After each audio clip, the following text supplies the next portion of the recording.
or better yet,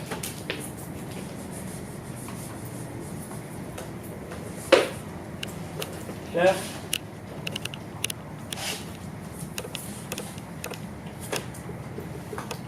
print times, and we have our string and our times. You could structure this as while times is greater than 0, print, and I'll just, string is probably a keyword, so I'll just call it S. Print S, okay? And then times equals times minus 1. What this will do is, if we pass 5 into times, then it'll say, times is greater than 0, so we print it, and then 5 minus 1 is 4, and then that's 4, and then when we exit the bottom of this loop here, we will go back to this condition and reevaluate it with the updated value of times, which would be 4. And then we'd say, yes, 4 is still greater than 0. So we'll print S again, and then 4 minus 1 is 3. We assign that to the value of times, and then we go back up here and re-evaluate this condition. And as long as this condition evaluates to true, we will be stuck in this loop. Okay? Now, at some point in time, times will be 1. 1 minus 1 is 0. It's over here. 0 is not greater than 0. So this condition becomes false, and we will drop. If there was a line here, we would drop to the next line and continue execution there. And this is the way in which you get one of the many styles of repetition in computers. So here, they have the countdown. Actually, you covered this, didn't you, Evan? Because we talked about the countdown. We covered the countdown with regard to recursion. So the same example, but with recursion. I see. Okay. So here, you can see that they basically took the same example that I just gave, except I'm doing printing. Well, actually, they even are doing printing too, except they're printing the number. And then when they get down finally to 0, they print blast off. Okay? So the flow of execution is, for a while loop, is to determine if the condition is true or false. And then, well, they put the false first. I would have said, if true, then do the block underneath the while loop. Okay? And if false, exit the while statement and continue to the next statement. They just like, I guess, to lead with false. Well, the second line is the one, right? When you say the second line, They're just reading the code the way it looks on the page, not the way it behaves. well, it's real easy to think of. I mean, the programming language here is attempting to reflect English. And English is not a really good programming language, but we do have statements like, while the water is running, stand next to the sink so it doesn't overflow. You know? And the point is that while this condition is true, this block executes. And when that condition is not true, this block should not execute. But it is important to remember that if that condition changes during the execution, it's not reevaluated at every step inside the block. It's only reevaluated after the entire block has been ran. So these two lines, by being indented, are a block of code in Python. And they will be run as a unit. So while this condition is true, this entire block underneath it will execute over and over. And if you make a mistake in your coding, then you can easily get this block to execute for forever. For example, if I add 1 to this, and I pass in 5, then it'll be 6 and 7 and 8. And by going up, it will never be false. Okay? And this loop will effectively run forever until you actually run into a boundary problem in the programming language or the platform. Well, when that guy does number 2 and says if false, why does he put it that way? Isn't he trying to make us read by indentation? I mean, why does he put it there? Why does he lead with false instead of true? Yeah. I have no idea. Maybe the guy likes to contradict people. But, you know, quite honestly, most people concentrate on the true condition. If the condition is true, run the body and go back to step 1, because then you would be step 1. If it's true, run the body and go back to step 1. If false, okay, then exit the while statement, continue execution. It doesn't matter. These two are dichotomous. You could flip those two as number 2s or number 3s, and it won't change how the program functions. It's the same thing as in that refactoring where we said if you've got 2 different ways of writing the same thing that's going to function, he just decided to lead with false instead of leading with true. But the order of those steps don't matter because only one of those 2 steps will be evaluated. Or at least one of those 2 steps will be evaluated for each iteration of the loop. Did that help? Okay. And here he's warning about the infinite loop. If you write a condition in such a way that the condition will never evaluate to false, a while loop will continue executing for forever. For example, in this example that I put up here, where's the eraser? If I forget to update the times variable, and I pass in 5, well, times didn't change after this block finishes. So times will always be greater than 0. And this loop will execute for forever on any positive value of times. Now if I pass in -3, this would be false, and it would just drop to the next line below. So this kind of conditional execution is one of the many things that goes into basically logic flow. When you're trying to figure out how your program is running, you want to keep your eyes open for places of conditional execution.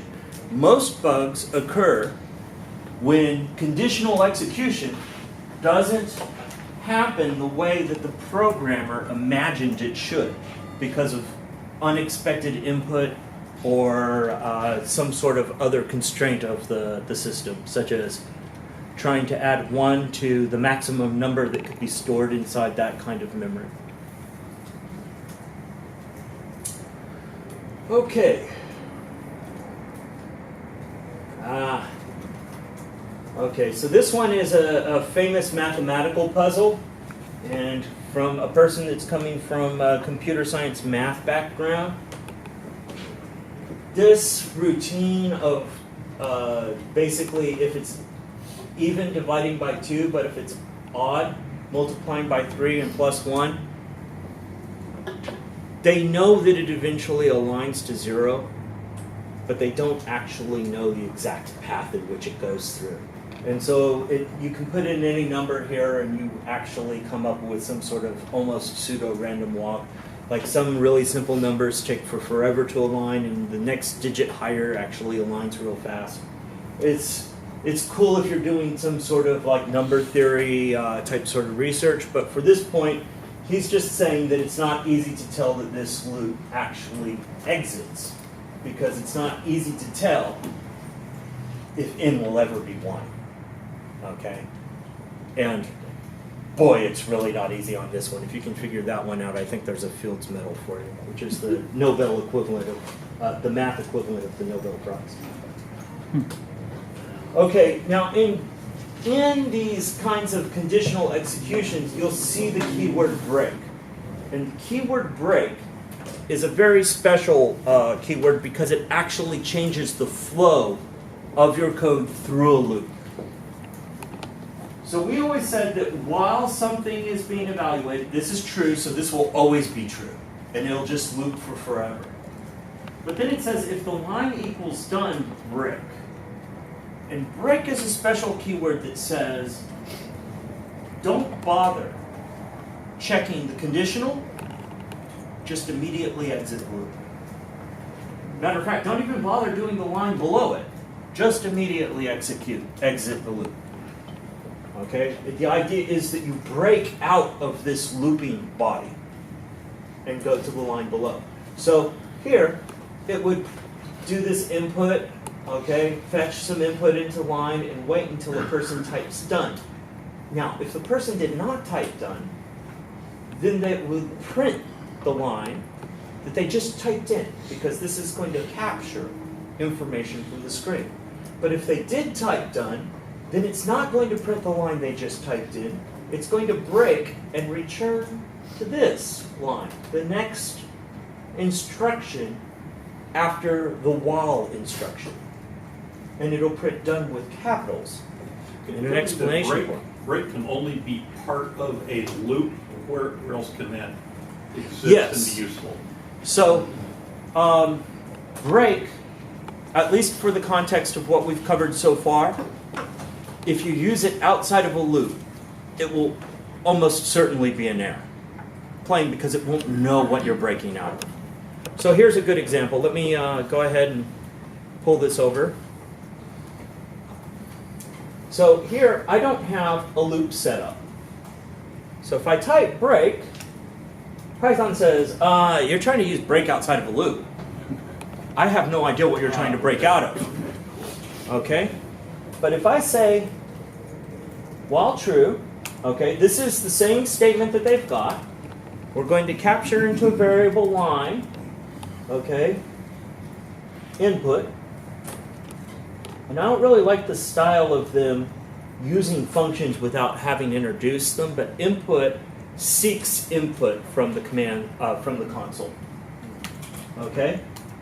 And then we'll say if line equals done. And now since this is an if statement with its own body, we need to have the body indented underneath it.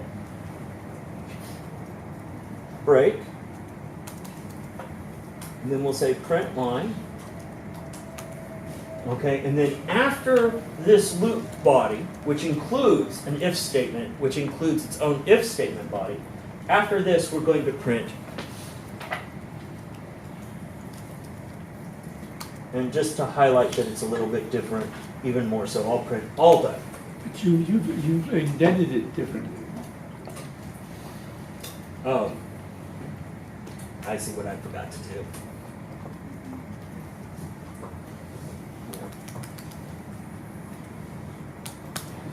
I just need to come up with a real quick.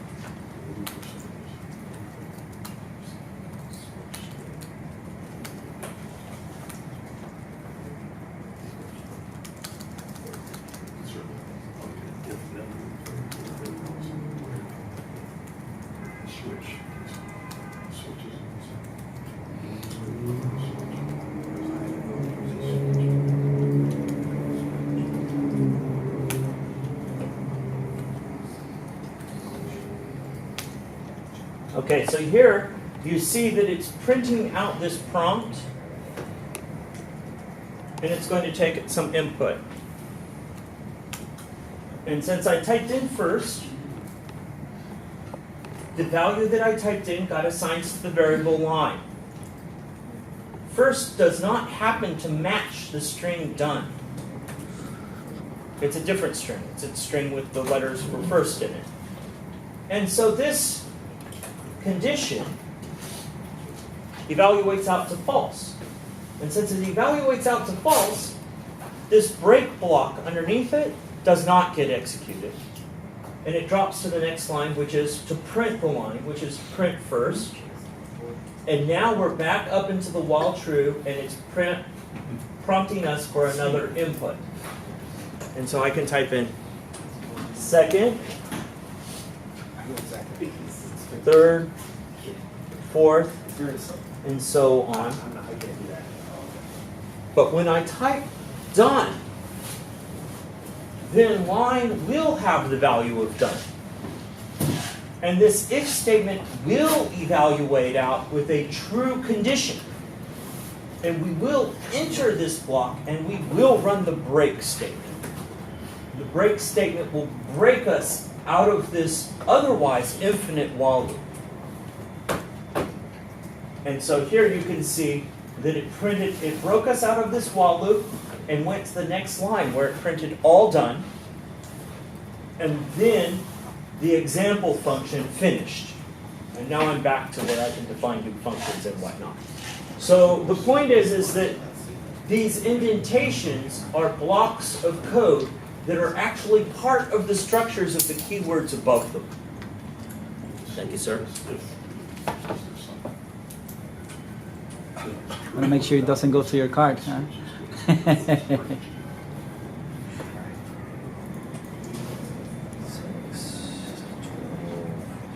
That's a function call, so I could call the print all done after the breaking out of The last line was outside of the while. Oh, okay. First Yeah. time around. Oh.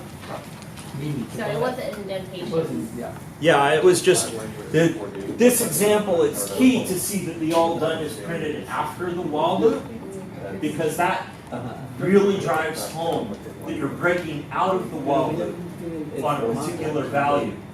And when I did it without a def to combine the while and the print all done, then the REPL engine was like, okay, you defined a quick while loop. No, what are you doing? You're not doing anything. You're just, I tried to execute the while loop too fast. Okay, so I know that we kind of just started on these loops. But generally speaking, the looping construct, the idea of going through a loop and checking its condition and then deciding if the block underneath it will be evaluated based off of that condition, that's the core concept of the while loop. The other stuff is just examples and how to do while loops to solve other problems. Okay? But I want to give everybody the opportunity to get some pizza while it's hot. So we're going to break here, and a programming example will come up, and it is a contrived example. Okay? They're attempting to show you how to do something of which there is a much better way of doing it. But the point is that who's ever heard of Newton's method for approximating a square root? Okay, good. So you know that you basically come up with a method where you pick a number, and it's closer to the square root, and then effectively you keep applying a formula to it, and you get closer and closer and closer to the square root. Now the way that we would actually solve this in Python is we would import that math module that we talked about and use the square root function. And it is infinitely faster, uses less electricity and less compute time. Not to mention the results are better, all right? But because they're looking for an example that involves loops, they are going to use Newton's method for approximating square roots. And so what we do here is, here a is 4 and x is 3, okay? So if you start with almost any estimate of a square root, okay, then you can get a better estimate by applying this formula. All right? So How do they start? How to start? it doesn't matter what number you pick to start at. If you pick a really lousy number, it just takes longer for you to get closer to the correct number. But what they're saying, I could never understand, they're saying that we're going to start out on the assumption that the square root of what is what? So they're going to start out on the assumption that the square root of 4 is 3. Okay, that's hard to understand. Why? Because Newton is using an approximation formula that basically finds out how much rough air on your last value there is, and then he basically divides some of that air off, and you get closer Yeah, to the but why actual. would anybody start with that? In order to demonstrate loops. So, okay. Okay? So the actual reason for the body inside the loop is not important here. The important part is to talk about the looping construct. This is a chapter on loops. Don't ever lose that. So we want to talk about loops. Don't give a lot. So here is Newton's approximation formula. We're going to assume that the square root of 4 is 3. If we apply this value, it says, no, actually, it's a little bit closer to 2.16. Okay? Now, what if we take this 2.16 and start with it as our approximation? We're closer. Then we would get 2.006. And if we take that as the value of our approximation and pump it back in, you can see that we're starting to get pretty darn close to 2. And eventually, because of the way that floating point numbers are rough approximations, okay, we will get 2. But this doesn't actually mean that this formula will ever give you the correct answer. It just gives you another number that's closer. And that was what's so famous about Newton's approximation method for square roots. The point is that you don't need to know the approximation for square roots. What you need to see here is an algorithm that pumps back a value that you're going to reuse to pump back a value that you're going to reuse to pump back a value, to pump back a value, to pump back a value, to pump back a value. You can see that we're actually performing the same operations over and over and over again until some condition. Okay, and the condition might be that the value that I got back was the same as the value that I got back last time. Okay? In which case, you can put this into a loop. Because now you have a loop, while true, run Newton's little approximation until our approximate is our actual return value, the value that we put in. Okay? It can't get any better on the air. And then we break out.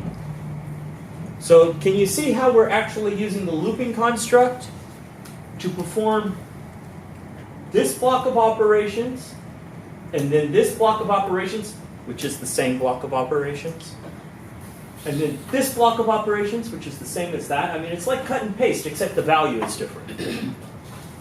This block, which is the same as this block, and so on and so on. We're repeating the same instructions over and over again. When we repeat these same instructions, that's when a loop is very valuable. Okay? But like I said before, if you need a square root, by all means, please do not use this approximation formula to do a square root. Import math, call the square root function, one step, it's done, it's great. Yes? You mentioned sometimes there's a lot of error in square roots. I mean, in the loops. So if you have trouble spelling an issue, would you go through your loops first as a way to, if something was off? So when you're troubleshooting an issue, no, you're fine.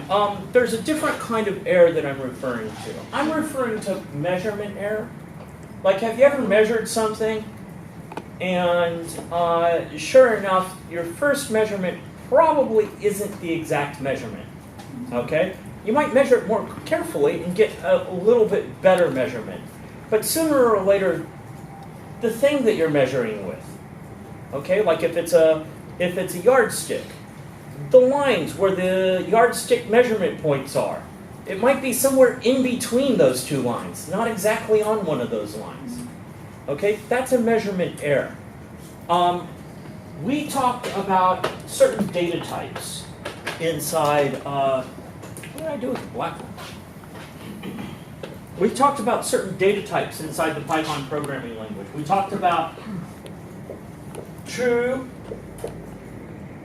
and false. These are Boolean data types. They represent truth values. And there's no in-between truth in computers. Okay?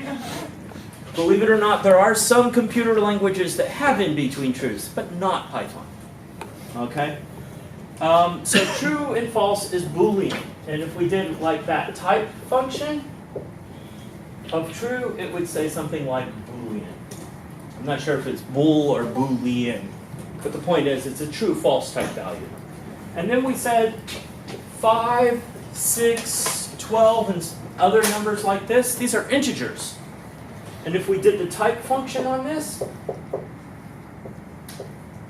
then it would say something like int. All right? And then we said that there's another type out there, like hello, goodbye. And if we did that type function on this, it would come up with a string. Okay? A sequence of characters is a string.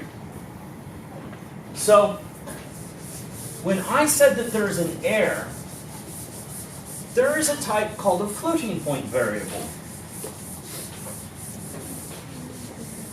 Computers can only represent exact things. So 3 can be represented exactly because it is 3 items. Okay? Now if I were to take 3 and divide it by 2, I would have a fraction of some sort. Okay? Fractional problems for computers are very problematic.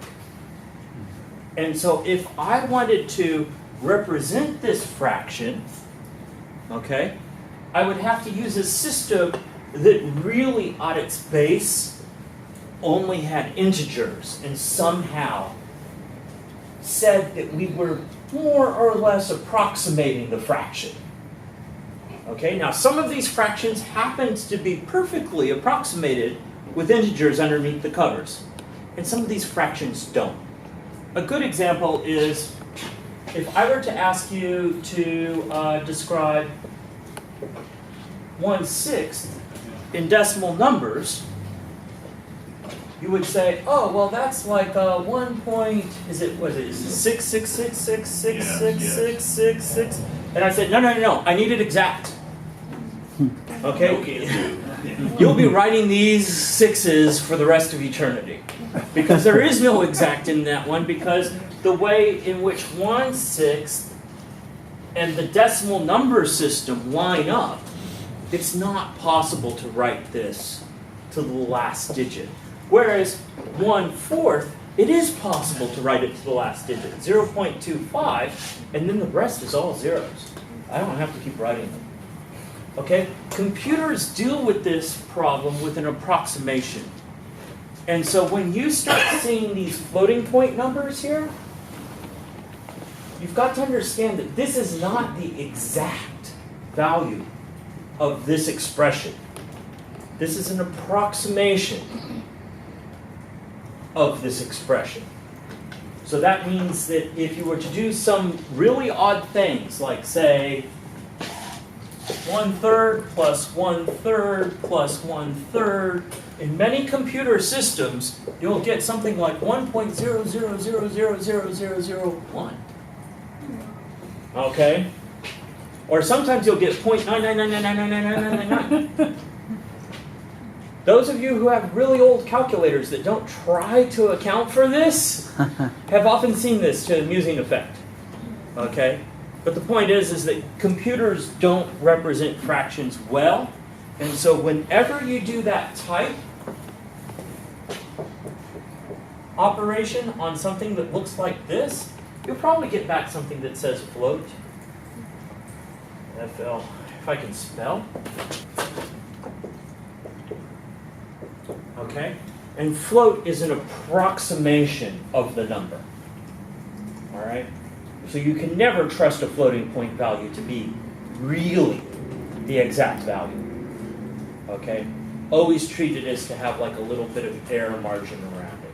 Because what will happen is, if there's two values, A and B, and this is the smallest step that the computer can bump up in the approximation, and the real answer lies somewhere in there, the computer is going to have to choose between the one a little bit below it and the one a little bit above it.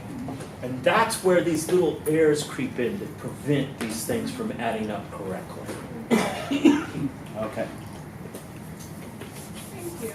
Yeah. No problem. Floating point numbers can burn even experienced programmers if they don't keep that in mind. If they start forgetting that floating point numbers are approximations, then you start getting these weird rounding errors. Okay, but back to this algorithm.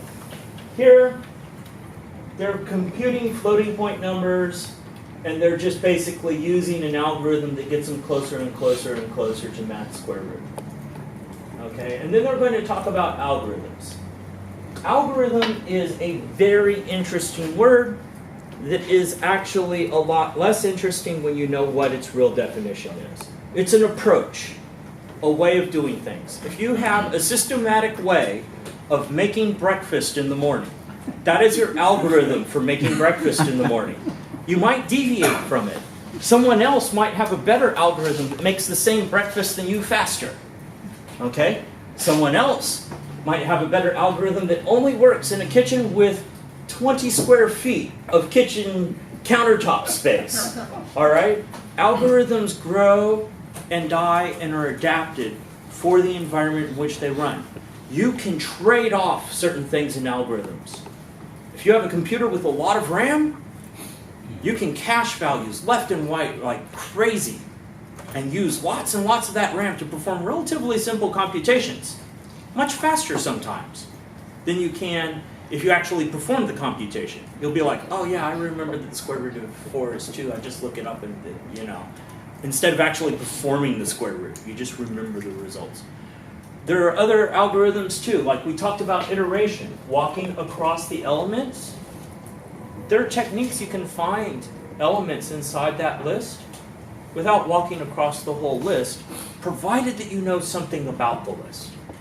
If you know the list is in some sort of order, you can look at the middle element in the list. Now, you'd have to know that the list is in order ahead of time. But if you know that the list is in order, you can look at the middle element and then decide if you need to search only half of the list. This element is bigger, so I'll search the half with the smaller ones. Okay? Doing these kinds of techniques can sometimes give you massive speed improvements. Okay? But the point is that algorithms are approaches of solving problems. Using Newton's square root approximation method in a loop is an algorithm. It's not the one you want to pick in a real programming environment. But it is a good algorithm for showing off iteration. Oh, geez, didn't I mean, if we didn't have him, gravity wouldn't exist, right? So, debugging, again, we're talking about debugging. The process by which you go through and try to make your programs execute correctly is debugging. A lot of you will basically print out small values here and there over and over again. This is an effective debugging technique. Some of you will fire up Python inside a debugger and halt the execution as you're going through, and then ask for what is the value of this variable? What is the value of this variable? Where am I inside the execution of the loop? That is using the debugger to debug, which it's actually built for that. And so that's another technique, and it's very effective. But the point is that debugging is more than just these approaches. It's just the ideas of how to look at your program critically so you can make sure you understand what your program is doing and whether or not this piece of the program is doing the right thing. If it's doing the right thing, then you probably have an error somewhere else, and your debugging will take you to that somewhere else, and you'll look over there. And then you'll see maybe that it's getting a piece of input that you weren't expecting. Okay? And debugging, there's not much to talk about it because basically you'll wind up doing it anyway. And so now we're getting past iteration, which they only covered the while loops, which is a little interesting. And we're getting into strings. Okay? And so, well, remember I said a string is a sequence of characters? All right? He forgot the word right there, characters. So here, fruit is banana. It's not the idea of a banana. It's not the actual, yellow or brown, if it's over at my house, thing that you peel. It is the letter B followed by the letter A followed by the letter N. All strings are these characters, one at a time. We call them characters, okay, because because letters are not general enough to cover things like the number 1, the digit 1, I should say, okay, or the digit 9, or the period. Okay, so characters are just basically anything that could be printed that normally you would type one letter on a typewriter or keyboard. Okay, some typewriters come with special characters like ñ, if you happen to be working on a Spanish typewriter, or that has like support for it, but really a lot of times you just backspace and type the tilde on top of the end. But the point is that these characters come from that concept of typewriters. And can a white space ever be a character? A white space is a character. Oh, damn. Yes. So if you have a space, so you need to look at your programs a little bit carefully, because what happens is, if those two quotes are right next to each other, there's no characters inside this string. But if those two quotes, and the way that we usually draw it in order to help people see it, is we pretend like that is a space. Okay? But if those two quotes are a little bit far apart, and you can get your cursor in between them, then there's a white space character in between those quotes. Okay? And it gets even better. You can put a tab character inside those quotes. So you can't just trust what you're looking at the screen. Sometimes you have to understand what's actually in between the codes. And then there's one really horrible one, which is called vertical tab, which basically every time you run into it inside your program, you're probably going to get something that you weren't expecting. So here, they're talking about these strings as a sequence of characters. All right? Now, who here understands what this bracket 1 means? Okay, I've got 2, 3. Come on, I know a couple of you program. All right. About half of you, at least half of you were brave enough to raise your hand. This basically means the first one inside this collection. Okay? So in this case, it's a sequence of characters. The first character inside this fruit is going to be which letter? A. We got an A. 0 index. All right, someone read ahead. With 0. All computers start counting at 0. I'm so sorry. I have a language. You would be right in one language. Well, I have a language that that's not always true. You'd be right in one language that I know of, Okay. that's very popular. But for the most part, and there are reasons why, because it's easy to do certain kinds of addition based off of offsets, computers like to start at 0. So this would actually be the inside letter, as they show here, the character A. Okay? And if we decided that we wanted the 0 index, then we would get the letter B, as most people had previously guessed. So it's kind of weird, but in computers, just get used to counting from 0. This means that if you say something like you want a loop of 8 things, it'll actually start off at 0, go to 1, 2, all the way up to 7. Okay? And there's a real good reason why, is because conceptually in that sequence, the sequence has a starting spot. And if you count this way, then you can basically take that starting spot and you can say starting spot plus the offset. So if B is that first one and A is that second one in the way that we normally count in English, if the offset is 0, then that would be s, wherever this start is, plus 0. And what does Python do with ranges? Ranges are basically compact ways of specifying all of the numbers between two endpoints. So they start with 0 though? Yes, they do. Okay. That way they become very useful to use in loops and other things like that. So that means that s plus 1, well, it's where s is, but one more. And so this is the reason why we count with zeros in computers, because it allows us to start at the beginning.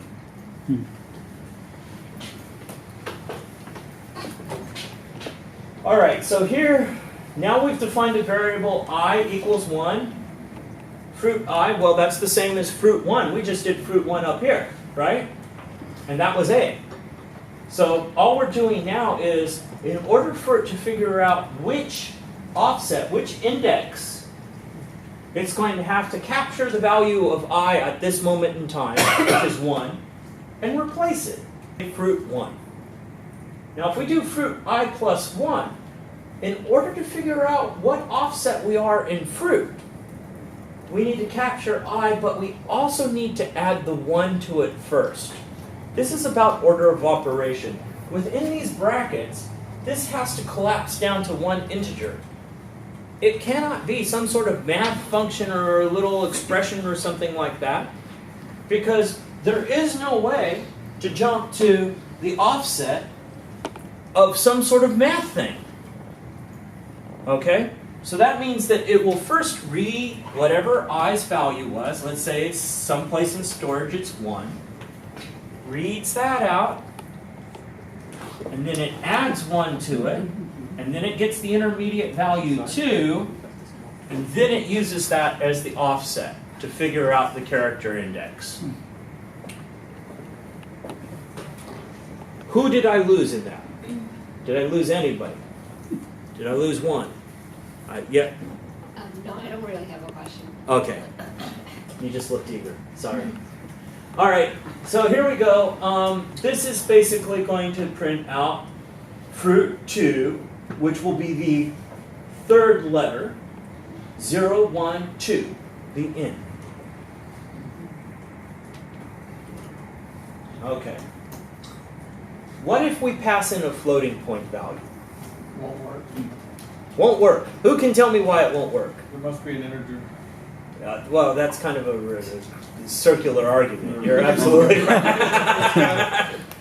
It's got to indicate one of the characters. Exactly. There's no character in between these two characters. This is not like some sort of continuous number range. It's just the next step in the character range. Okay. We talked about the length function. The length function counts. All right? Remember that we're saying that this is a sequence. Banana is a sequence of characters. All right? So length gives us how many elements are in this sequence. Now, this is a little bit bizarre. Whereas I told you that computers count from 0, that doesn't mean that this length will be 5. Because it won't tell you the index, it will tell you the length. All right, so there are 6 characters here. And if you wanted to index them, it would be 0 through 5. Yes? How would it be different from count, the length function? It would not be different from count. It would be the same. But the point to remember is that I just spent a lot of time talking about starting from 0. Okay? That's for indexes. Counts don't start from 0. Just indexes do. Because the indexes provide this nice, fast way of adding it to the starting point to find out which character. But if you have 6 characters as you would normally count them, as people have been counting, since their grade school days, you still have 6 characters. It's just the indexes are 0 through 5. So if you ask for the length of some string, and then you ask for the character at the length, this is guaranteed to fail.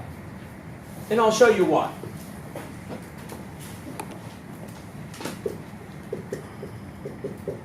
Fruit has 5 characters, right? The word fruit. So length of this, that would return back some value which would be 5. Okay? The indexes on fruit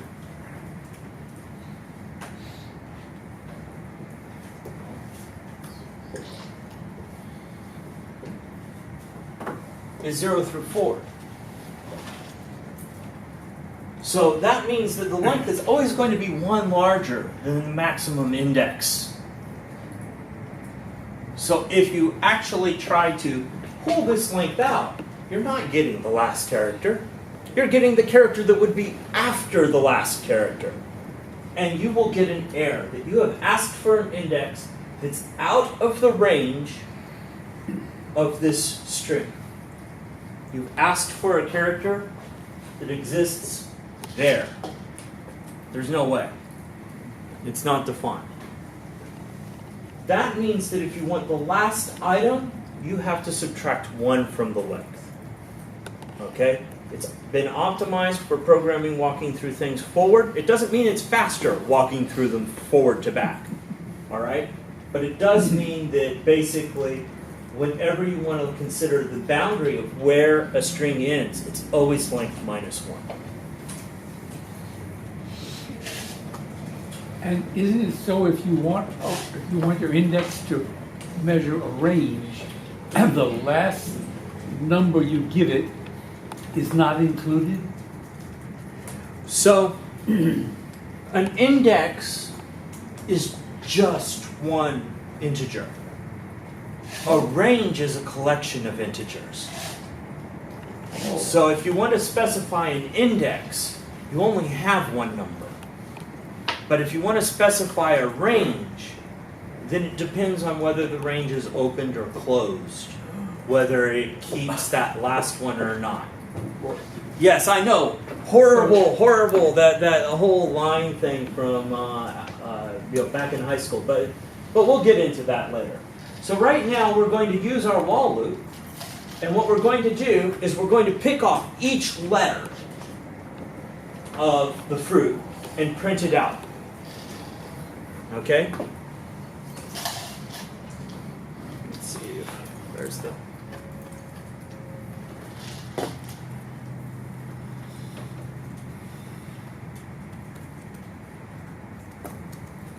Give me a fruit. That is an excellent fruit. I forgot the end quotes. That is an excellent fruit. Evan would be so proud. Awesome. Okay, so what we're going to do is we're going to start off with an index, 0, okay? And then we're going to say while the index is less than, and I just need to make sure that it's len. Length of fruit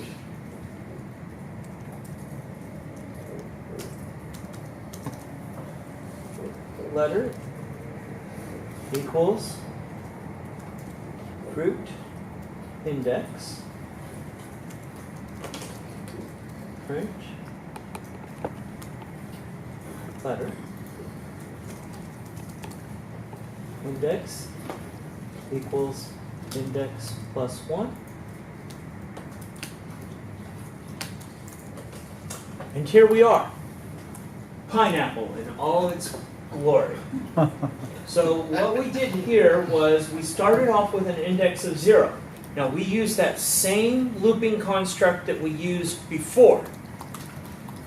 And what we did is we basically said, 0 is less than the length of fruit. Well, the length of this fruit is a pineapple. It's 1, 2, 3, 4, 5, 6, 7, 8, 9. It's 9. So 0 is less than 9. So we're going to pull out fruit. What will this initial value be? First time through the loop. What will index be? 0. So we're pulling out the letter P. Okay? We print the P. We update the index. What will the index be after this line has evaluated? 1. Good. 1 will be less than or greater than to the length of fruit? Less than. We keep going through. And so we keep pushing that index closer to the length of the fruit. Now, when that index hits 9, okay, this will no longer be true. And will just drop out. And we'll, since there's nothing left to do, it'll go back to a prompt. So this is going through each index of the string, 1 character at a time. Okay. Questions? Why does he put less than or equal? Ah, good question. What was the All right. Well, let me get all the questions quick. Why is it less than instead of less than or equal? Yes? I was wondering the index equals index plus 1. Can you just do the index plus equals 1? So we haven't talked We haven't about talked about compound it. Yeah. assignment operators yet, but many languages do have a plus equals, and so does Python. Okay, but the point is that there are ways of writing this more, well, I won't even say more efficiently. There are ways of writing this with fewer typed characters. Okay, there's always different ways of writing things. Now, let's go back to the key one. Why not index is less than or equal to fruit? Okay, the length of this fruit is 9. Okay. Which one is the 9th character starting from 0? It's not there. Exactly. Because the highest character index is, 8. because we started counting at 0. Okay? So if you actually did 9, you would go through this loop 10 times, and you would be missing a character to the right of the E. So is traverse different from iterate? Traverse is just another verb for iterating. Except that traverse, you actually have to talk about what you're traversing. Iterating is just the act of basically going over each element. So like we may traverse this string, okay? But we can talk about iterating in the abstract without any string to iterate over. All right. So the actual reason is because length is larger than index. Yes, Well, we can- because we start all of our indexes at 0. Okay? This concept of index and count is one of the things that computers do in order to basically run more efficiently. But the problem is that because they seem so different, they are almost always the source of bugs. So you just need to keep a real close eye on whether you're treating a number as an index or treating it as a count. And if you're treating it as a count and you want the index of the last element, you must subtract. Okay. Now, all of this captures the index into a variable. But Python understands things that can be iterated. And so there is a shorthand where I can rewrite this entire loop. And the shorthand is for a letter in fruit. If I can iterate through it, 1 element at a time, I can use this in keyword, and Python will guarantee that every element in fruit is assigned to letter 1 at a time, and then the block is evaluated. Or I should say, the first one will be assigned to a letter, the block is evaluated. The second one will be assigned to a letter, the block is evaluated. The third one, and when we finally get to where we have nothing left to assign to letter, then the for loop will drop down to the next line at the same level. So let's see that in action. I've seen that before, but I've never. It's far less readable to me than the other. It's probably faster than on the for loop in general. So let's not worry about execution speed, simply because most of the time you're going to be spending time trying to understand programs. And so really what we want to focus for is readability. All right? Sometimes when you have a lot of these little variables in between with the little updates to the variables and people don't understand why you've got this index variable because it might not be named to something as cleanly as index, then these loops can get pretty big with a lot of extra variables that are just sort of like bookkeeping. Where are we now? All right? These kinds of for loops that compact that down can remove some of those sort of plumbing variables that don't really affect the output of your program, but do affect the bookkeeping of where we are in the loop. And letter is just a variable, right? Don't they say I, like item? Exactly. So we have defined a variable called letter here. And this loop will continue executing while it can find the next thing in fruit to put into letter.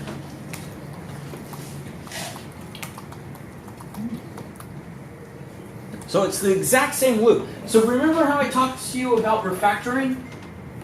Refactoring is a way of getting the same functionality out of two different lines, two different ways of typing it, and flipping back and forth between those two ways. You could refactor this for loop to have the bookkeeping variable index, which keeps track of what index we're on. Likewise, you could refactor that index variable out and use this for each loop. We typically call this a for each loop, for each letter in fruit.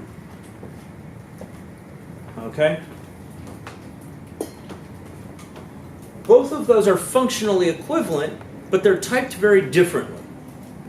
Now, if I needed, at some point in time, to actually know what index I was in, like if I needed to print the index next to the letter, and I started off with this, for letter in fruit, I would refactor it first to have an explicit index that's being updated, and then it would be very easy to change my program to print the index and the letter together. All right? So the point is that when we went to that done very too early case study where he tried to show off refactoring, we didn't have a reason to refactor. Now, as we're picking up more pieces of code, you can see that the code expresses ideas, but sometimes there's more than one way to write the same idea. And refactoring is high fidelity, keeping your idea exactly the same, but typing it in a different way. And when I say typing, I mean typing at the keyboard, not using this type function. Okay.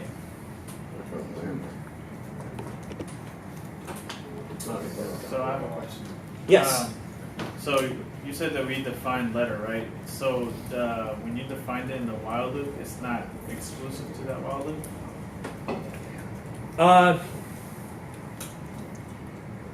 So we're going to talk about scope, because exclusive is an English word with a very poor definition. We think that it means one thing, but it's been used so many times it's hard to understand really what it means. And a good example of how English is so sloppy about using this. Someone will have an exclusive cell and then allow everybody to come to it. You know, a store will.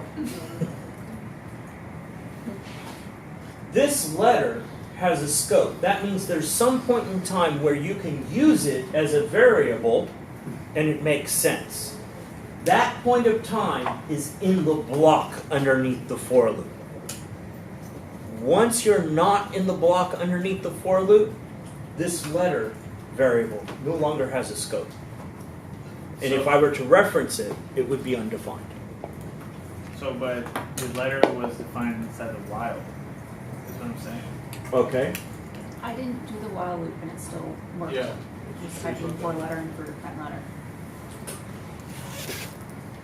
Yes, both of these work. Both of these are correct snippets. Right, the for loop works independently of the while loop. Right. Yes. So the for loop, So this letter thing, is that a keyword or? no. This is a variable. We're defining a variable. Is it defined in the for loop when you do it the second time? So here it's very clear that letter is inside this block. Yeah. And so if I try to say print letter over here, it'll say, I have no idea what it is. Okay? When you do a for each style loop, a for letter in fruit, the letter is still only within the scope of the block underneath the loop. So if I do something like, But you could call it burrito, as long as you Call stuck it to Bob. it, The right? thing is, I mean, it's defined in the. oh, do Yeah, they, in the do they first let image. it define afterwards, or did I use it before earlier when we were doing it? You can make it whatever you want, it doesn't have to be letters. Yeah, you can make it whatever you want. For example, if I can say for thing in fruit.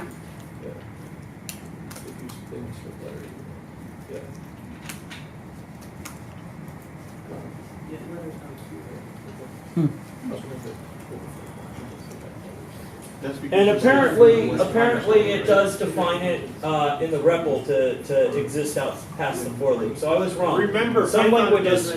Python doesn't declare any variables local to flow control or conditionals.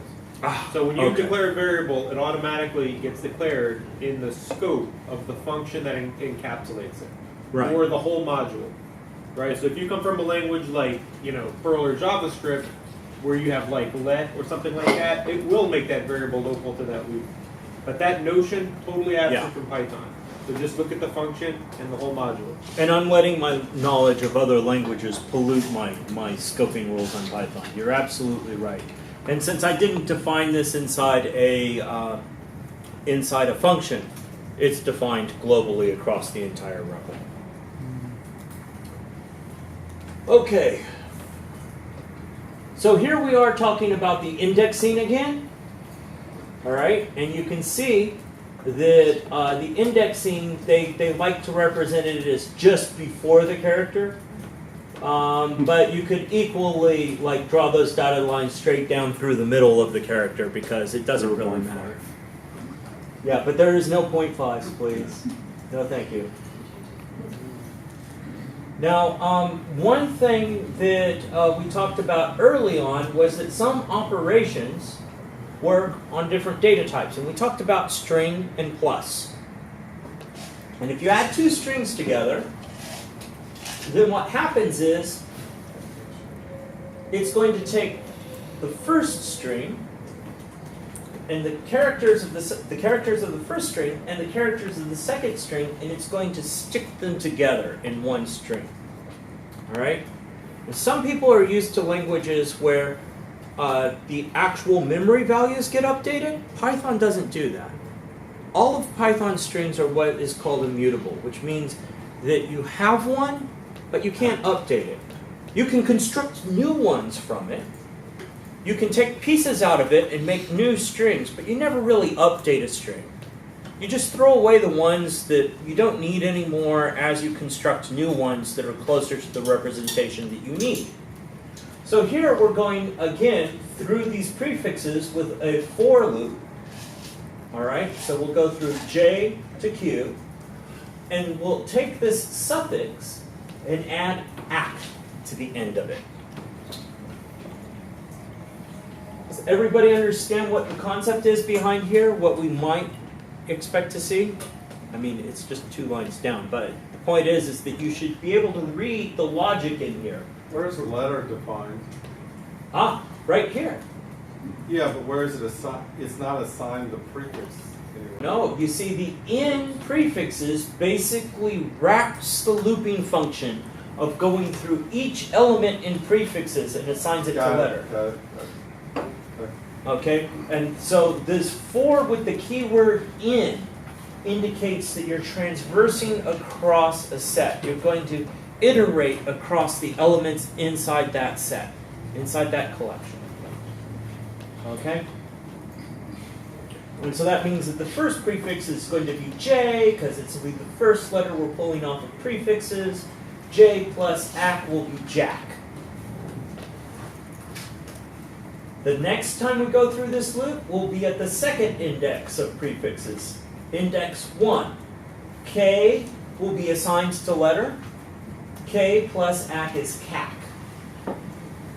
And so we'll walk through these prefixes, pulling them into letter, and then in the body of the loop, we will take that letter and add the ACK at the end of it until we go through the entire set of prefixes.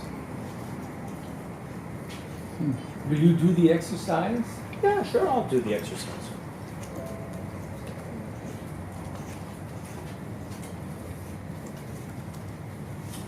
And I'll just say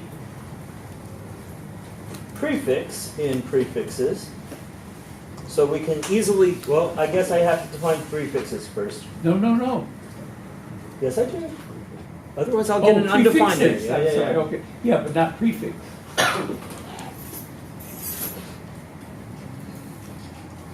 Okay, so prefixes is now defined. And instead of using the word letter, because we're using this word letter over and over and over again, I'll say prefix in prefixes.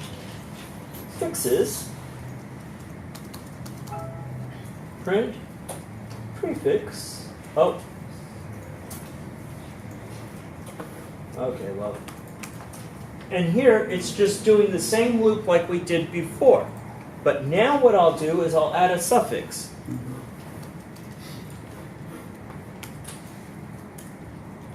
And then for prefix and prefixes, I'll print the prefix added to the suffix.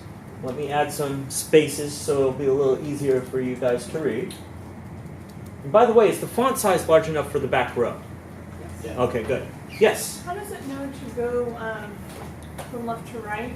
And then does prefix have a definition? Not prefixes, I feel that we assign that to have its own thing. But prefix, does that align with a meaning in Python? No, it just means items. So this is just a name that we picked. Okay, but how does it know to do the JKL, like spit it out like that? In that How order? it will go left to right instead of Yeah. right to left? Yeah.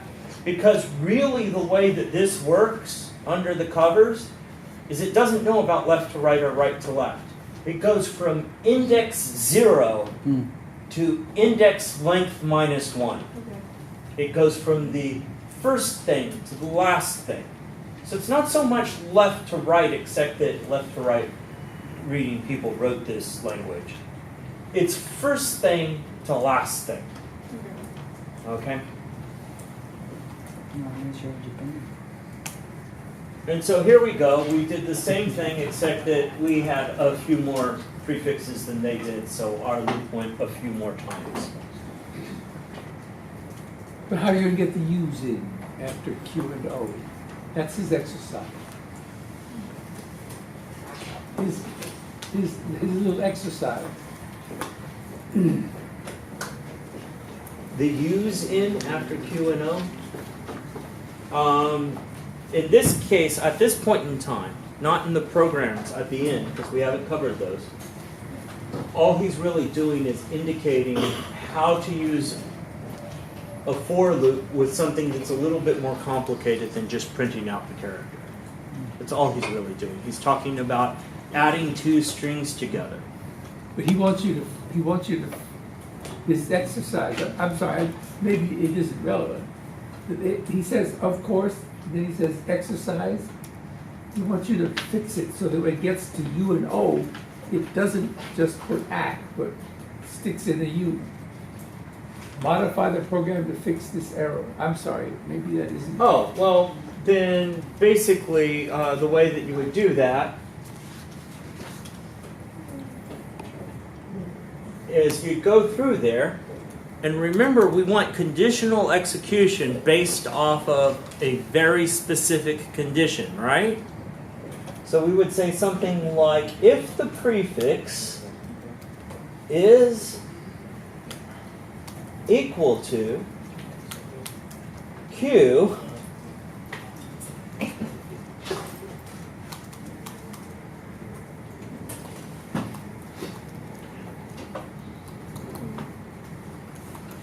print quack, otherwise, whoops, I forgot to call anything else.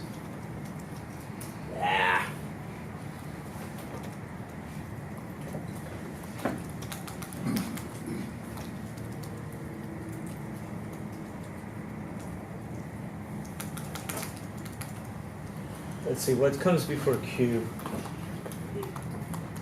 Thank you.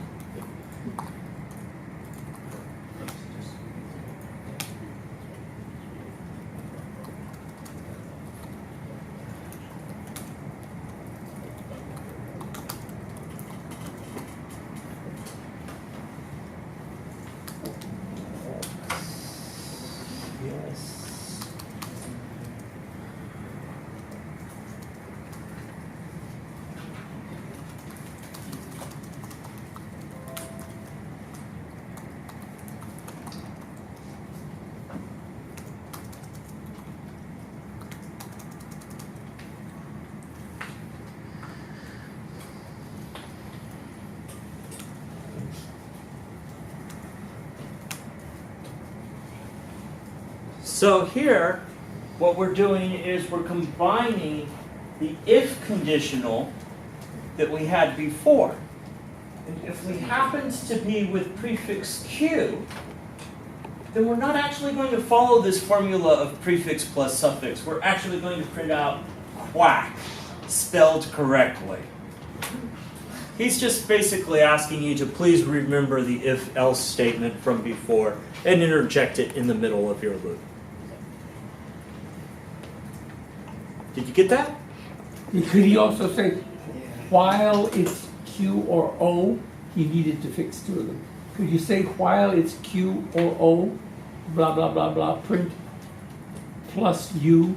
He wanted to get So you could say while it's Q or O, but if you said while it's Q or O, then you would need to do something inside that loop to make it not Q.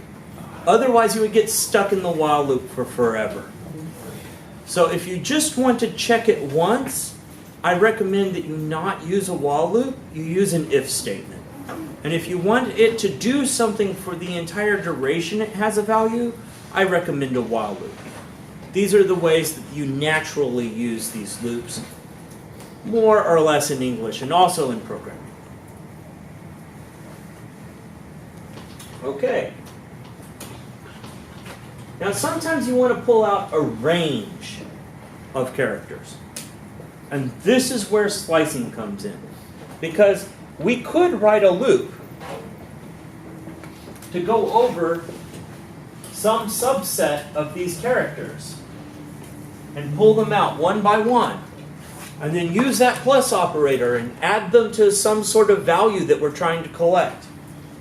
That would be very expensive and it'd be a lot of writing of lines of code and it'd be real easy to get an error in there. Python provides an operation for you already, and it is called a slice. And the reason it's called a slice is because if you imagine this string as a sequence of characters, then you could slice out the characters that you wanted. And so this slice basically says that they want the characters between 0 and 5.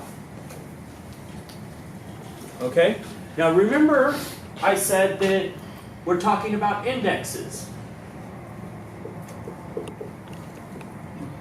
And I'm going to use that to indicate the space.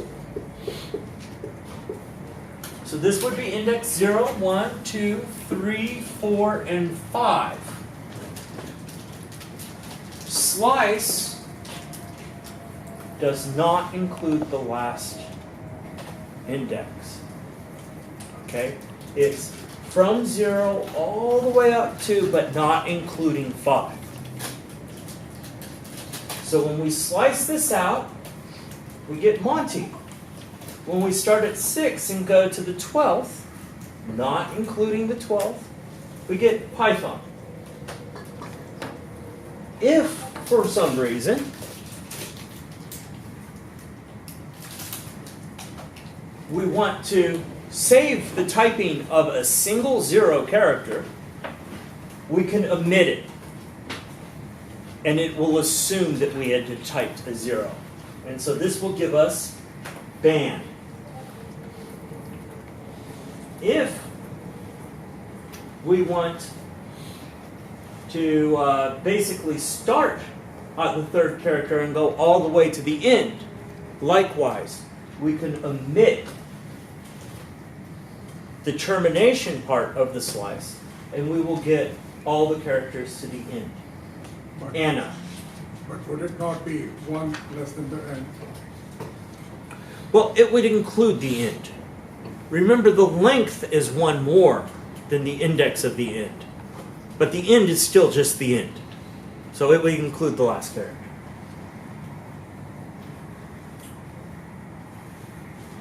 If we wanted to say, start at character 3, all the way just before character 3, of course we would get nothing.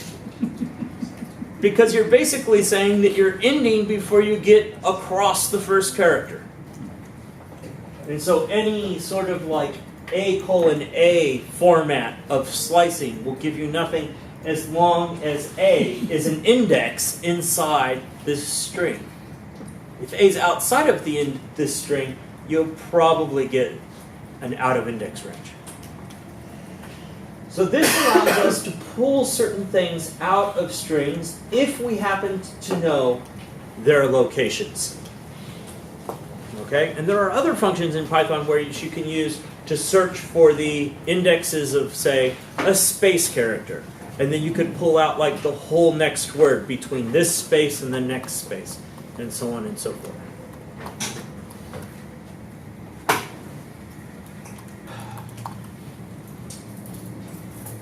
So here we are going to mangle a greeting.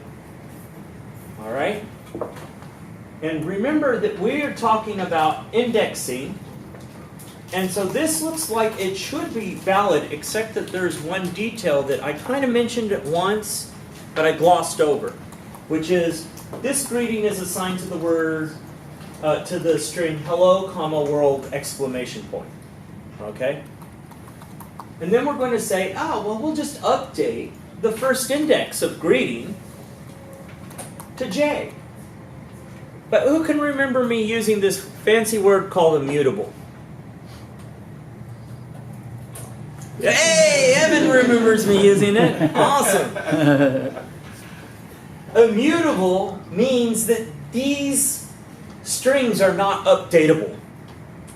They cannot be changed. So greeting will be hello world, and always will be hello world. Okay?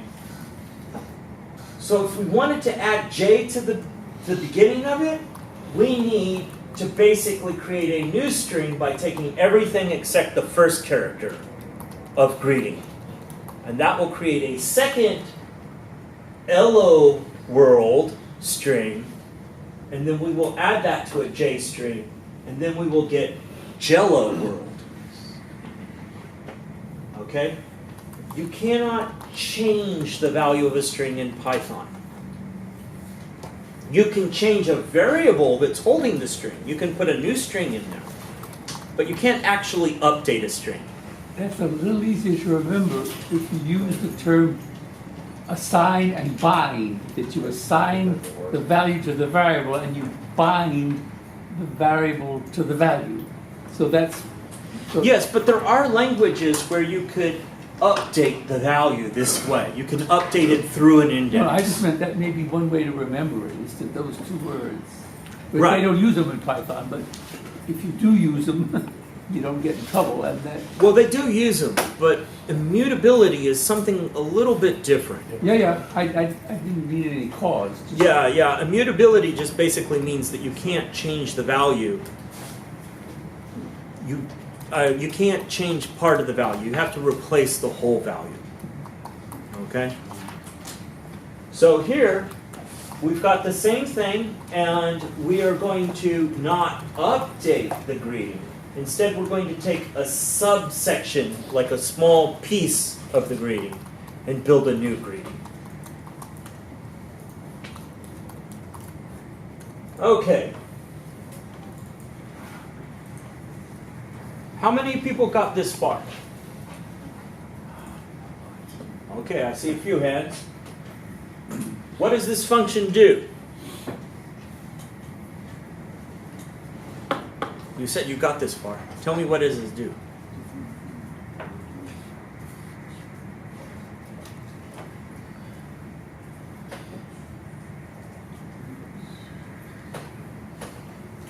Do I get to counts answer? the words, find the index, and returns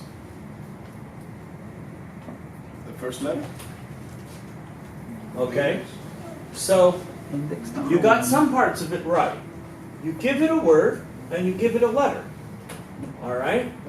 Now, this is that for each loop, that, for letter in thing, but we're keeping track of the index, right? Because we're starting off with the index, and we're comparing it to the length, and then we're updating the index afterwards. So it's going to go through this word, letter by letter. And if the letter in the word happens to be the same as the letter in the variable letter, then it will return the index. It will return the index in which it found it in here. So let me show you what I'm talking about.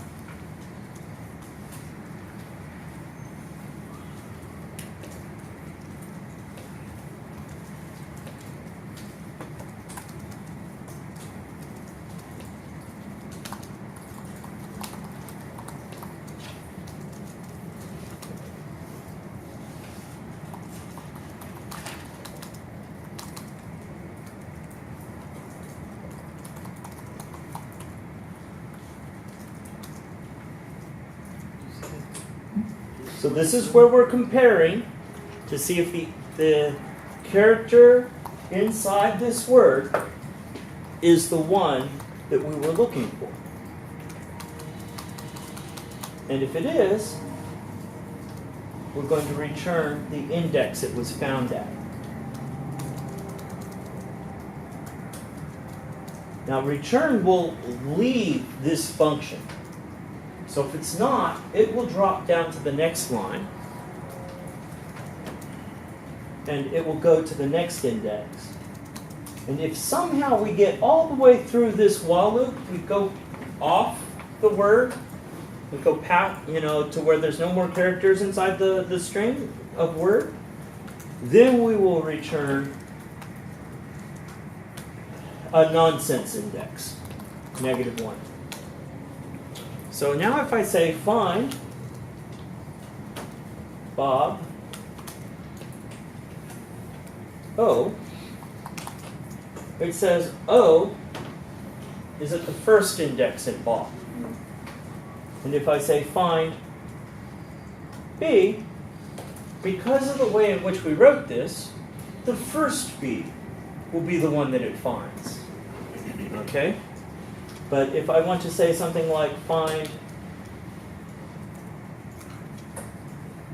the E in giraffe,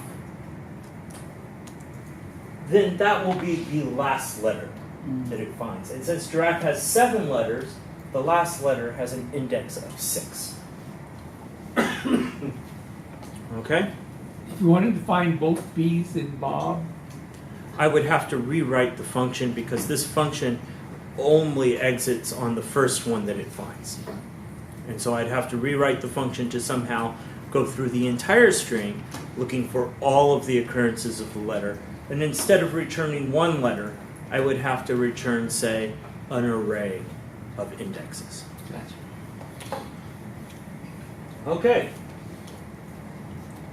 So you can see that, like, with looping and counting and this concept of indexes, you can actually start to write programs with your conditional logic and your understanding of conditions that do some pretty useful things.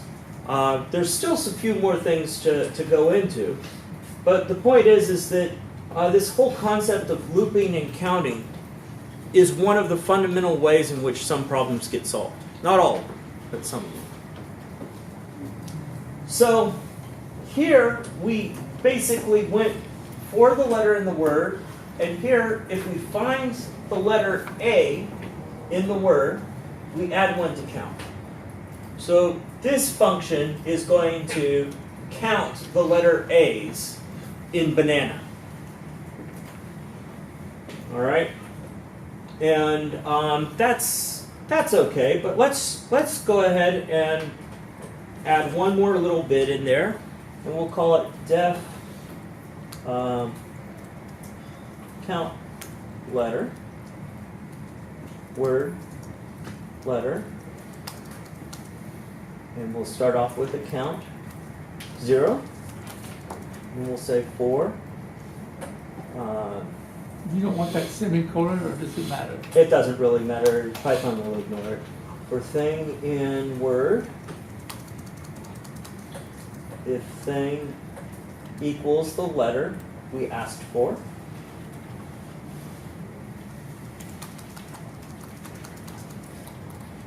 count equals the count plus 1. And then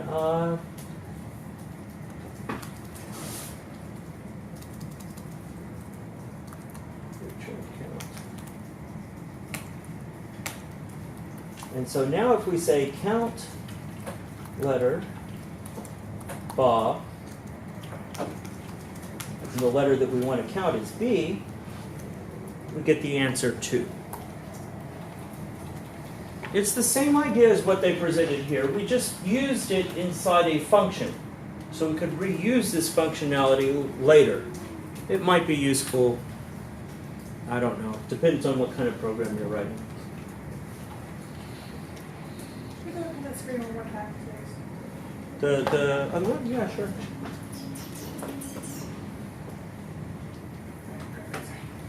No problem.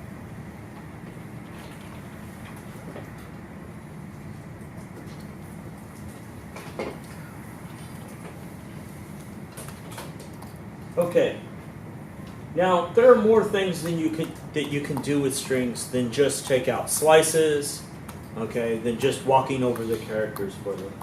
And for most of these other things, it depends on whether or not the string itself is seen as an object, which it is in Python, in which you can call functions on the object. So here they have a word banana, and they say they want this word in uppercase. Now this is not going to change the value of word because strings are Immutable. very good. But it will return a new string, which we will store a new word. And when we print new word, it will be all uppercase banana. Okay? Did the book say strings are immutable? Or did you say strings are immutable? Both. Okay. That's interesting. It's not technically true. So in Python, strings are like an exception, and even though people tell each other they're immutable, I don't think that they actually are. Like if you do a plus equals foo, or string plus equals foo, whatever, it does actually mutate the string. So you're rebinding the variable. No. It expands out into a construction of a new string, and then it assigns the new value to A. No, it doesn't. I don't think so. It doesn't reuse the memory. What? It shouldn't reuse the memory. It does. It does? Yes. Okay. Everything you've been told is a lie. As is true with everything I've been told. But that makes me wonder whether or not you just told me the truth. Ah. Can you do that? Can you do that? Can you enact what Brian, what Evans raved? No, I think we just managed to create a paradox on stage. Okay, so again, that find, all right, there's already a function called find. You shouldn't be writing loops to look for characters inside strings. You just simply use the built-in find for strings. You specify that and it will return back the index. Of course, it's still the first index. It won't find the third A in banana. But find also works with substrings. And the only difference here is that, I guess I need to erase some of my old junk.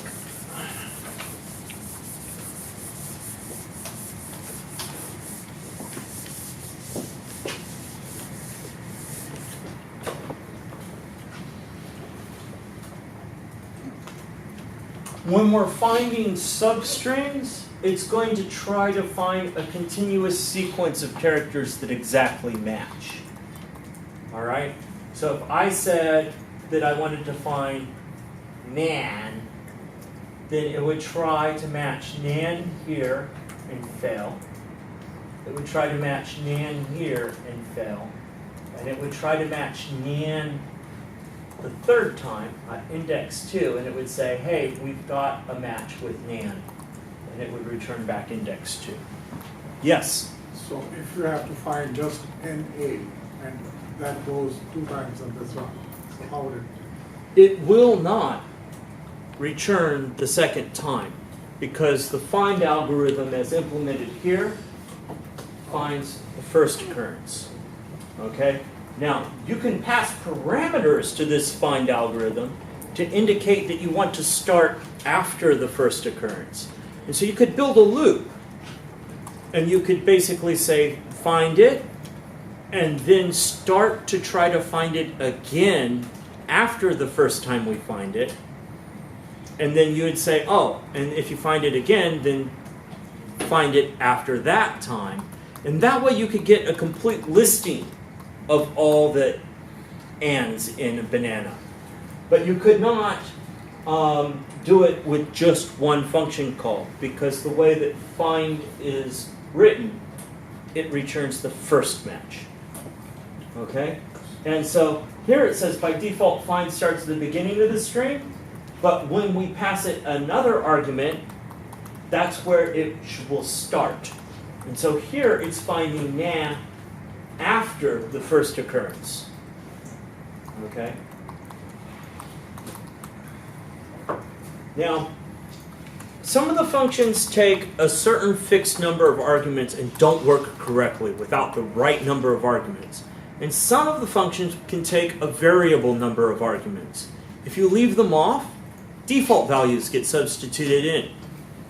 Okay? And so this 3 is an optional argument. Okay? For example, if you thought of this word find, comma 0, then that would just basically be find explicitly at the start of the string, right? Mm-hmm. Okay? So this optional argument, if you don't put it in there, then it'll come up with a default behavior. And depending upon how the function is written, that default behavior hopefully makes a lot of sense. Okay? So here, this one, this find actually has 2 optional arguments. Not only does it have a start range to start looking at, but it also has an end range to end looking at. And so here, it cannot find Bob between the first index and just before the second index. Because the first index and just before the second index is only the letter O. And in most range operations, the second number is not inclusive. Okay?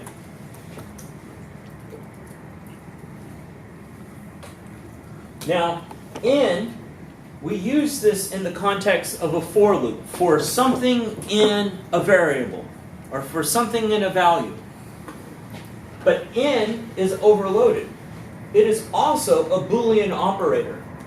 So if you say A in banana, it'll say yes, there is one. Whereas if you said P in banana, it would say no, there isn't. Okay? And so you can do true and false on this in keyword outside the context of a loop. Now, if it's inside a loop, this is a nonsense statement. Because for A in banana, there's no way that you can assign the value A all of the letters of banana one at a time.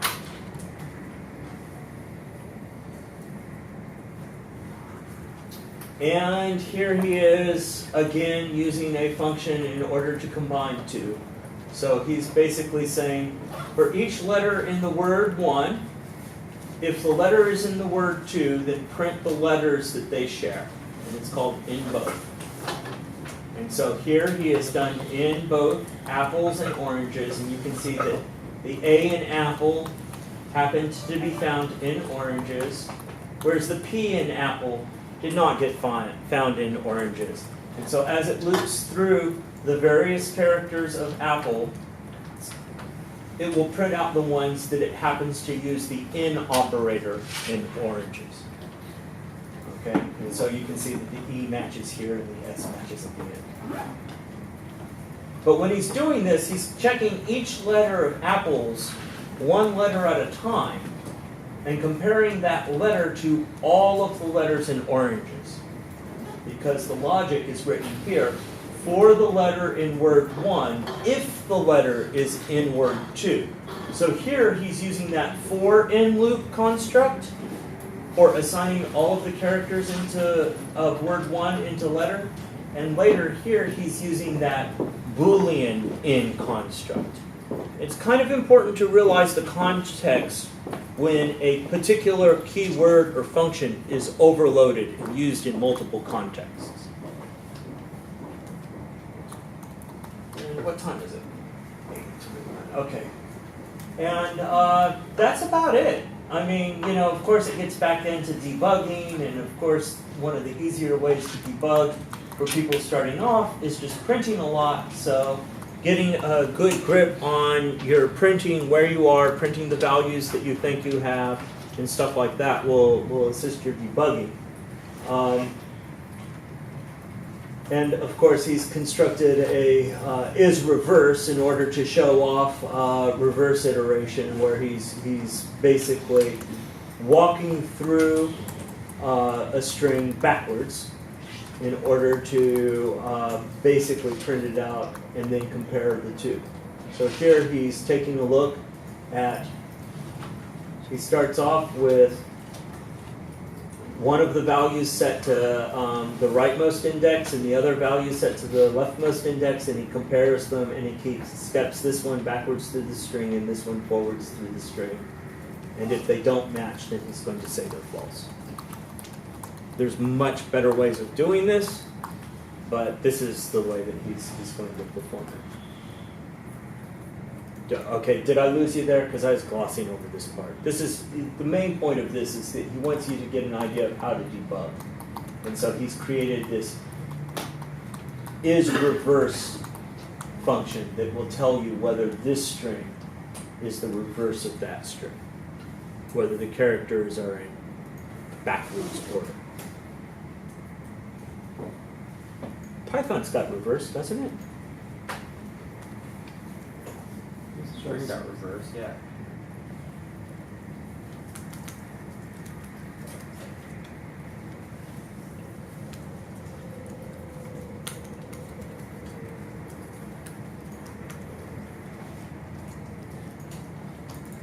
It might not be called reverse though. It's you have to import string. I think the module. Oh, okay. Then you would call string dot, and I believe it's there. Hold on, that's maybe not.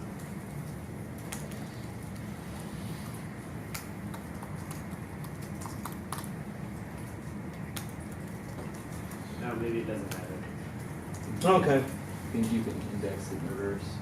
The colon, -1. Yeah, that's what you do. You Yeah. use the -1 step.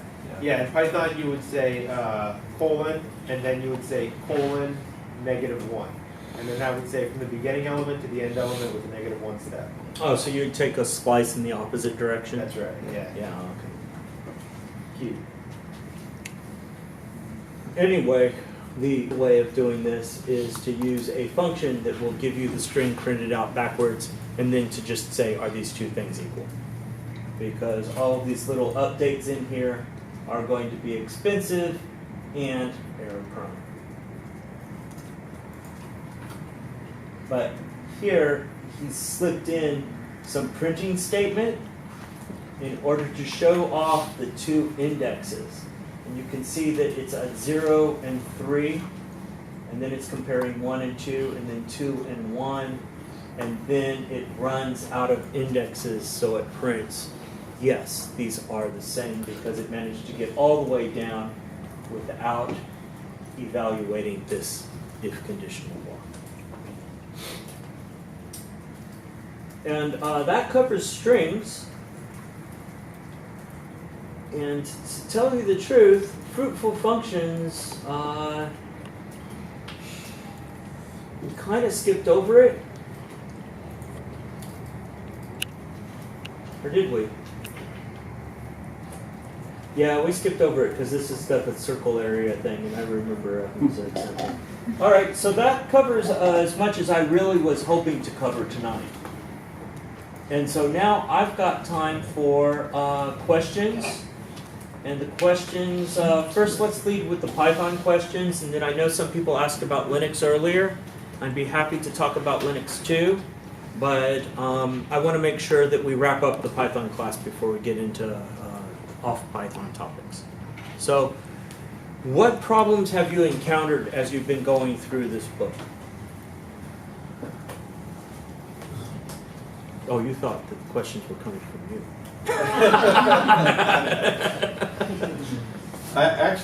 Regarding the book, I usually don't know, and I'm sure everybody's on the right Discord thing or whatever, but I usually don't know what we're going to cover before I get here. Like, I don't usually know what the homework assignment was because I had to leave a little bit early last time, so. Okay, let's see if we can do a better job of advertising that. My apologies. I knew well ahead of time that I just wanted to cover these 2 chapters, and I just didn't voice it. So what I'd like to do in the future is just actually read ahead instead of winging it like I usually do. Okay. Evan, maybe you can announce the chapters that you intend to cover for the next session in the discourse a couple of days ahead of time. So here's what I would say. Yeah, the next chapters are going to be lists. Well, there's a case study. Do you think we could? Maybe we'll just skip the case study. Why don't we do the case study and then come with that prepared? That'll be the homework, right? So the case study is 5 pages, and I think it's all about the word list problem thing that they're doing. And if anyone wants to do that and come back with it, we can review that in the class and kick it off. I don't think there's anything new in there. So I have read that chapter. I think that if we tried that one as homework, that'd be a good bet. And then we'll review that in class. And I think we can do at least lists and tuples or dictionaries. Lists and dictionaries the next 2. Okay, so we'll target lists and dictionaries for the next class. And I agree with Evan. Yeah. Usually 2 of these chapters is about as much as anybody can listen to in one sitting. And I really am thankful for all of you for basically managing to sit through 2 of these chapters each time. Any other questions?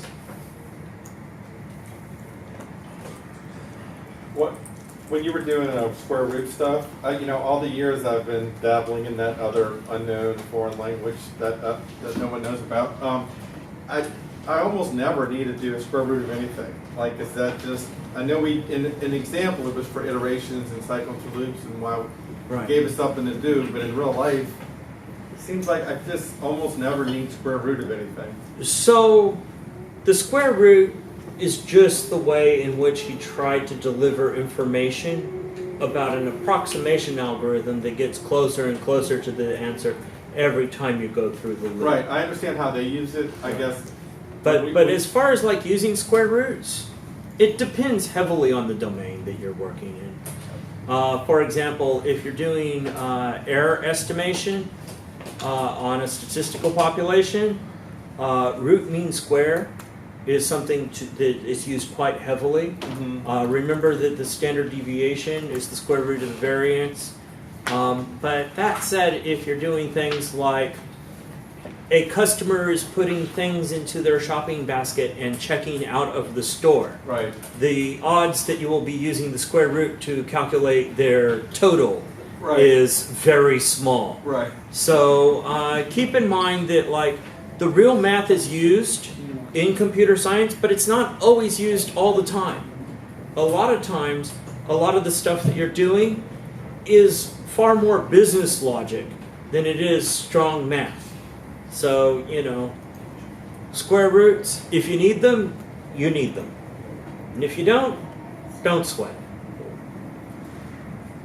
But yeah, I can easily see how, like, if you're in a field where you don't have to do any kind of triangulation or anything like that, you'll never use square root. Right. Yeah. Thanks. No problem. Yes? You said you use math, not square root. We need square root. So then. Yes, so a lot of the math functions over time, let me see if I can show you what I'm talking about.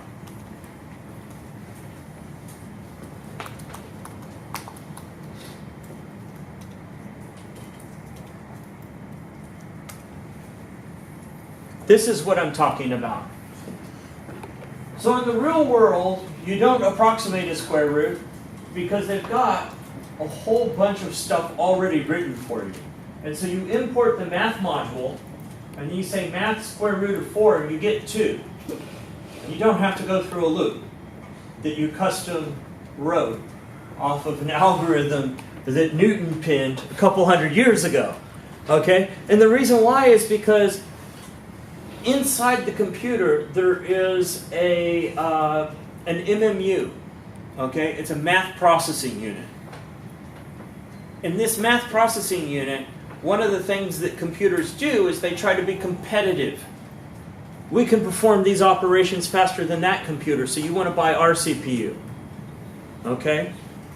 And so things that are heavy math routines, you don't want to write algorithms that actually take away the ability to use these optimizations that are literally designed into the silicon of your chips. And so whenever you're trying to do some sort of math operation, by all means, I mean, there's ways to like approximate sine. Don't do it. Use math.sine. Okay? It'll always be faster, and more likely than not, it'll also be more accurate. So if something's not in there though, like cube root, what would you do next? So NumPy.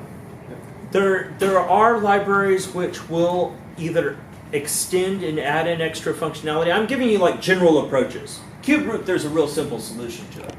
Okay? But the point is that you can also use like power functions, and the root is something to a fractional power. So you could raise it to the power of 1/3. Okay? But the point is that there's almost always a technique that doesn't involve you having to actually go through the mechanics of calculating it out when it comes to math. Now, higher level math, like if you're doing some sort of matrix operation, it depends on whether or not you've got a matrix library that approximates what you need. But if you're going to be doing that kind of stuff, odds are you'll already feel comfortable enough to write your own operations if need be. Okay.